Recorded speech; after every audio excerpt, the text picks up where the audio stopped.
Music's one of these things where, you can, once you really get the taste for it, you can just immerse yourself on so many different fronts. And that's what I did. I was just voracious. I just tried to do everything and be everywhere musically.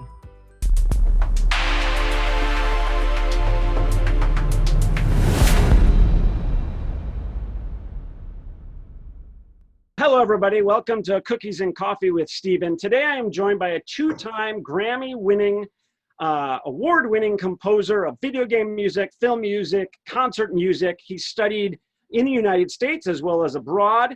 Time magazine calls his music rousing. The Guardian calls it joyful and intelligent meeting of melody and theme. His music, it's amazing how he mixes lush symphonic music with world music, with electronic music. It's just, I love how he puts it together. He's one of my favorite living composers, and please welcome Christopher Tin. Hi, Chris. Cheers! I'm enjoying the cookies that you sent me. Since we can't do this. Oh, thank you, thank you. We've got our own little virtual coffee shop going right now. I've got my Maestro Fox coffee mug. What was your introduction to music? Was there a lot of music in your house? What was your exposure to music when you were young? There wasn't a ton of music in my house. I mean, my parents both were sort of amateur musicians, playing guitar, piano, whatever. But it wasn't serious, music being played constantly or anything like that. I had access to my dad's old record collection, so I used to spin everything from Peter and the Wolf to like the Beach Boys to, what else? The Beatles, actually. He had a great collection of Beatles LPs. And that was kind of that early introduction to music for me. I mean, to put it in perspective, of course, I was enrolled in piano, from the age of 5. I was pretty good at it. I did all the standard music stuff that every, young American kid does growing up. But, it was enough to get me kind of hooked on music. Did you continue piano all through your youth? Are there any other instruments you played, or did you sing when you were in school? What was your involvement with music throughout school? I think I probably picked up a lot of things over the years. I mean, I picked up trumpet for a little while. I played trumpet, and then I started learning guitar just because I wanted to, jam with my friends, right? And then I started playing bass because I wanted to play in some jazz combos, and then you needed a bassist.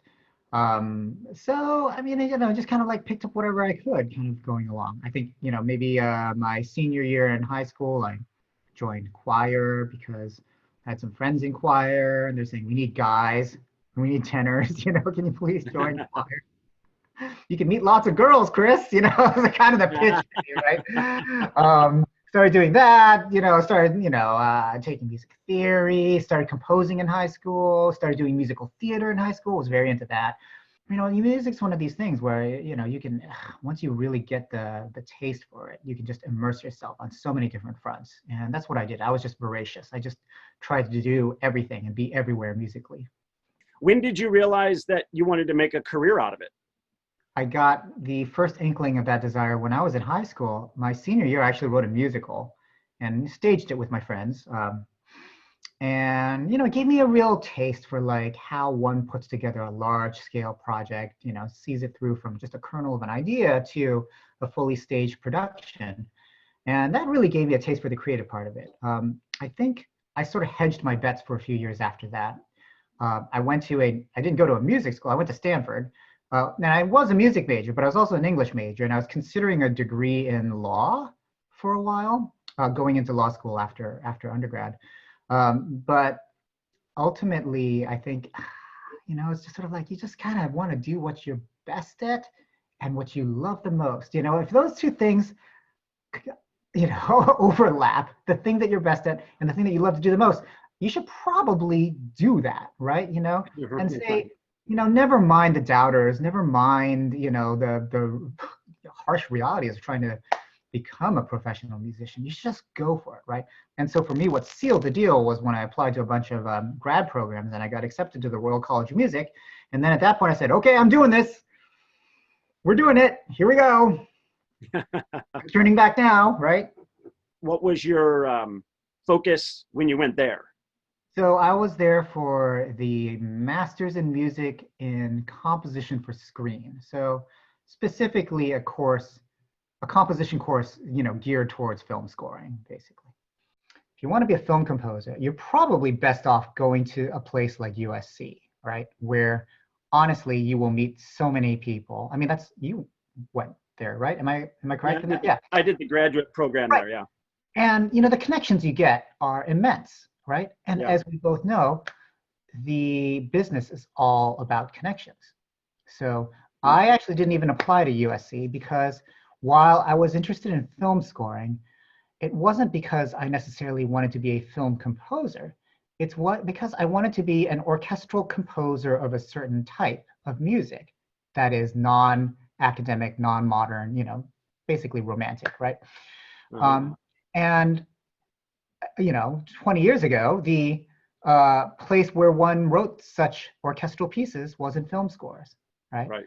So I wanted to actually go to one of these old world conservatoires, right, in Europe, where, the lineage includes the likes of Benjamin Britten and Ralph Vaughan Williams and Gustav Holst and people like that. I wanted to be a part of that, but I wanted to come out of it writing the music that I wanted to write, which led me to LA rather than, trying to find a teaching position in a university and writing my, avant-garde plinky plunky modern music, that gets a few performances here and there, and then, gets kind of goes away after a while. I mean, the contemporary music scene is very, very challenging, as we know. So much as I love writing scores for films, that was not the initial pure love of things. The initial pure love was I wanted to be an orchestral composer. Well, and I love that because what you're getting at, the essence of what film music is dramatic music, which is what the Romantic era was. I mean, I'll put it to you this way. When I was growing up, if films were scored by pop music producers, and the nature of film scores was all beats, synth riffs, stuff like that, I probably would not have wanted to go into being a film composer. Put it that way. Like, around the late 90s, 2000s, I mean, this is the heyday of John Williams, James Horner, I mean, the classic old style sort of romanticists, right? Hans was just beginning to reinvent the sound at that point, and he brought a really great, dynamic to the film scoring world. We were still largely in a very orchestral world back then with regards to film scores. Like, sometimes I watch scores nowadays and I think, well, that's the aesthetic is different now. It's not what I had signed up for originally. And rather than give up on my dreams of writing that type of music and then reshape my sound just so I could stay, contemporary in the film scoring world, I decided to take what I was writing or what I wanted to write and find a different outlet for it.